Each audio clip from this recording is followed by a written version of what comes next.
අයිබෝවන් අද අපේ මේ මූලාශ්‍ර විවරණයෙන් අපි කතා කරන්න යන්නේ ලෝක ඉතිහාසයේ වගේම මිත්‍යා කතාවලත් හමු වෙන අතිශය ආందోලනාත්මක ඒ වගේම හරිම සිත් ගන්නා සුළු චරිතයක් ගැනයි.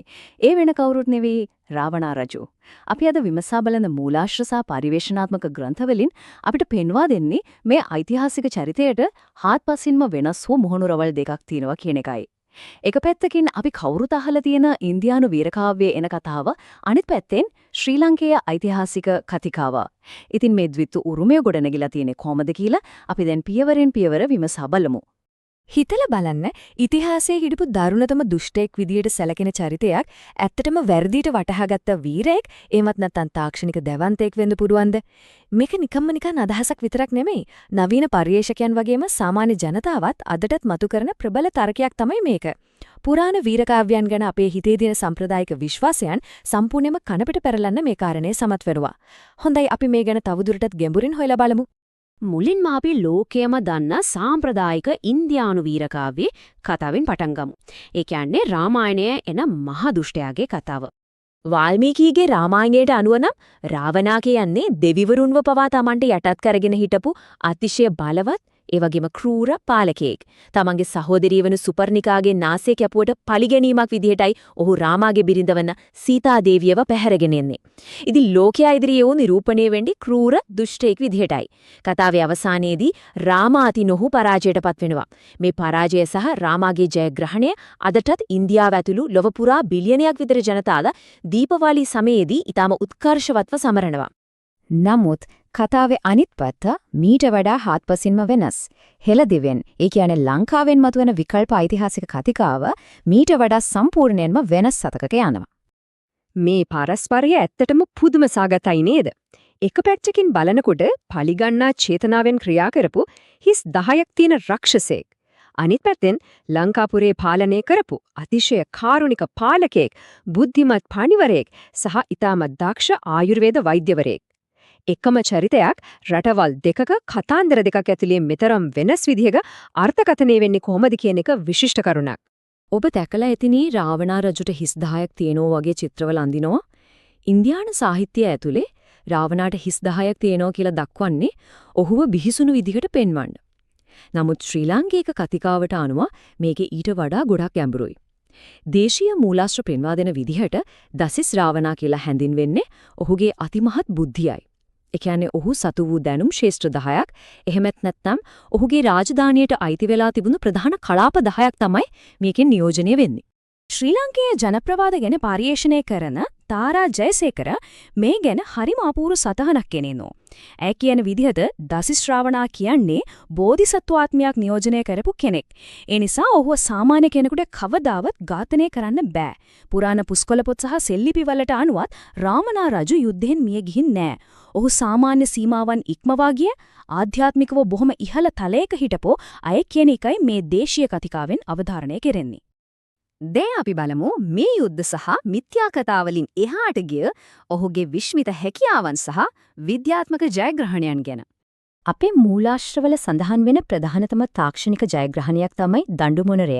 මේක අද කාලේ ගුවන් යානයක් වගේ රාවණා රජු ගුවන් ගමන් සඳහා භාවිත කළායයි විශ්වාස කරන ප්‍රාග් ඓතිහාසික යානයක්. මේකට පුෂ්පක විමානය කියලාත් කියනවා. ඔබ දන්නවද වාරියපොළ හෝටන් තැන්න වගේ ප්‍රදේශ අදටත් මේ ගුවන් යානය ගොඩබැස්සපු ස්ථාන විදිහක දේශීය ජනප්‍රවාදවල විශ්වාස කරනවා. මින් පෙන්නේ මොකක්ද? අතිශය දියුණු විද්‍යාත්මක යුගයක් මේ අපේ කලාපේ තිබිලා තියෙනවා කියන එක නේද? කලාව පැත්තෙන් ගත්තත් ඔහු හරිම සුවිශේෂී කෙනෙක්. මේකට කදිම උදාහරණයක් තමයි ලෝකේ පැරණිතම වයලීනිය විදිහට සැලකෙන රාවණා හත්ත. ජනප්‍රවාදයේ එන විදිහට කෛලාස කූටේ උස්සන්න ගිහින් ශිව දෙවියන්ගේ කෝපයට පත් වුණාට පස්සේ රාවණා රජු තමන්ගේම අතක් කඩලා ඒකේ ස්නායු යොදාගෙන තමයි මේ සංගීත භාණ්ඩය නිර්මාණය කරලා තියෙන්නේ.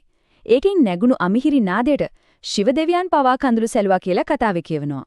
ඇත්තදම කෙනෙකුට හිතෙන්න පුරවන් කොහොමද එක මිනිස්සෙක් මේ තරම් දේවල් කරන්න කියලා. බලන්න ඔහුගේ හැකියාවන් අදටත් භාවිත වෙන ආයුර්වේද වෛද්‍ය පොත් 7ක් ඔහු ලියලා තියෙනවා. ඊට අමතරව රාවණ සංහිතා කියන ජ්‍යොතිෂ ග්‍රන්ථය විශිෂ්ට සංගීතමය රාවණාරාගා ඒ වගේම මුළු කඳුකරයේ පුරාම විහිදුණු අතිශය සංකීර්ණ රහස් උම්මංජාලයක්. එකම ඓතිහාසික චරිතයකට එකවර වෛද්‍ය විද්‍යාව, තාරකා විද්‍යාව, කලාව සහ ඉංජිනේරු විද්‍යාව කියන මේ ඔක්කොම මෙතරම් ඉහළ මට්ටමකින් ග්‍රහණය කරගන්න පුරුවන් උනේ කොහොමද කියන එක අදටත් ලොකු පුදුමයක්. මේ ඔක්කොම හුදෙක් කතාන්දර විතරක්මද? නෑ. මේ පුරාවෘත්ත අධිරාජ්‍යයට සම්බන්ධ භෞතික සාක්ෂි අදටත් අපේ ලංකා භූමියේ දකින්න දෙනවා.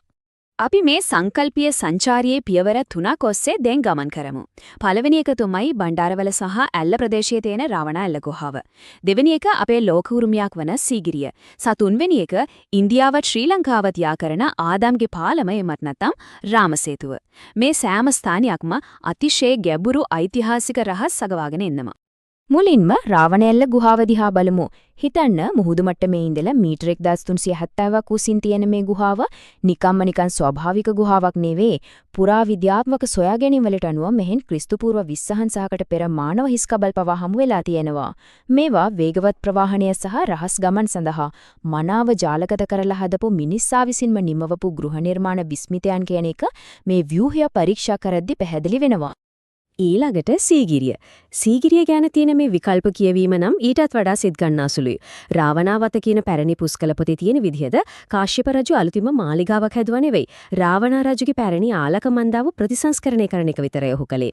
ඒ වගේම සීගිරියේ බිතුසිතුවම් වල ඉන්න නිල් පැහැති කාන්තාවන්ගේ නිරූපණය වෙන්නේ රාවණ රජුගේ යක්ෂ ගෝත්‍රය කියලත් අනිත් කාන්තාවන්ගෙන් නාග, දේව සහ ගාන්ධර්ව ගෝත්‍රත් නියෝජනය වෙනවා කියලා තමයි මේ මූලාශ්‍රවල දැක්වෙන්නේ. මේ කතිකාවේ තියෙන තවත් උණුසුම් මාතෘකාවක් තමයි ඉන්දියාවත් ලංකාවත් අතර තියෙන හුණුගල් පාලම. ඉන්දියානු මූලාශ්‍රවල කියන්නේ ඒක රාමාගේ වානර හමුදාව ලංකාවට එන්න හදපු එකක් කියලා. හැබැයි ශ්‍රී ලංකේ ඉතිහාසඥයන් පෙන්වා දෙන්නේ මේක මුලින්ම රාවණ රජු තමන්ගේ විශාල භූමි ප්‍රදේශය යා කරන්න හදපු පාවන පාලමක් කියලයි. පස්සේ කාලෙක රාමාගේ හමුදාව මේක පාවිච්චි කරන්න ඇති කියලා ඔවුන් පවසනවා. බලන්න එකම භූගෝලීය නිර්මාණයේදී සම්පූර්ණයෙන්ම වෙනස් ආරම්භක කතා දෙකක් තියෙන එක කොයිතරම් පුරුද. ඉතින් මේ කතාවලින් අපි අද දවසට ගන්නෙ මොකද්ද? මේ දේශීය ප්‍රතිරූපය අද වෙනකොට ලොකු පුනර්ජීවනයක් ලැබමින් තියෙනවා. අපි බලමු ඉතිහාසය නැවට ලියවෙන්නේ කොහොමද කියලා. මහාචාර්ය ජස්ටින් W. හෙන්රි පෙන්වා දෙන විදිහට අද කාලේ මේ කතිකාව ඉස්සරහට ගෙනියන්නේ හුදෙක් ශාස්ත්‍රීය විද්වතුන් විතරක්ම නෙමෙයි. ඩිජිටල් බ්‍රිකොලියර්ස් එහෙමත් නැත්නම් YouTube, blog වගේ සමාජ මාධ්‍ය හරහා ඉතිහාසයේ අර්ථකථනය කරන සාමාන්‍ය පුරවැසියන් තමයි අද මේක පිටිපස්සේ ඉන්නේ. ඔවුන් සාම්ප්‍රදායික ඉතිහාසකරණයට අභියෝග කරමින් තමන්ගේ අතීතයේ පහළ ඉඳලා ඉහළට ගොඩනගන්න ජනතා ව්‍යාපාරයක් නිර්මාණය කරලා තියෙනවා. මහාචාර්යවරයා කියමේ කතාව ඇත්තටම හරි අපූර්වයි නේද? ප්‍රමුඛ ඓතිහාසික ආඛ්‍යාන සෑම විටම සාමාන්‍ය ජනතාවගේ හඬින් පැන නගින කැරලිවලට ගොදුරු වීමේ අවදානමක් පවතී. මේකෙන් අදහස් වෙන්නේ යම් ජනකොට්ටාශයකට තමන්ගේ අතීතය සහ අනන්‍යතාවය ගැන තියෙන පිළිගැනීම් ප්‍රමාණවත් මදි වුණාම ඔවුන් තමන්ගේම වීරයන් සහ කතාන්දර යලිත් හොයාගෙන යනවා කියන එකයි. රාවණ රජුගේ කතාව හරහා ලෝකයටම දෙන්නේ ඒ වගේ කදිම උදාහරණයක්. අවසාන වශයෙන් අපි මේ ප්‍රශ්නේ ඔබෙන් අහන්න කැමතියි. අපේ අතීතය ගැන අවබෝධය ඇත්තටම අයිති වෙන්නේ වීරකාව්‍යයන් ලියපු ජයග්‍රාහකයින්ටද? එහෙමත් නැත්නම් යුගයෙන් යුගයට පරම්පරාවෙන් පරම්පරාවට මේ කතා අරගෙන යන සාමාන්‍ය ජනතාවගේ අඛණ්ඩ ජනප්‍රවාදයන්ටද?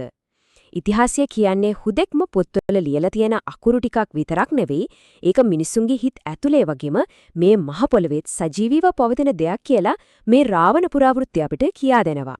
යලිත් දවසක මෙවැනිම ගැඹුරු මූලාශ්‍ර විවරණයකින් අපි හමුවෙමු.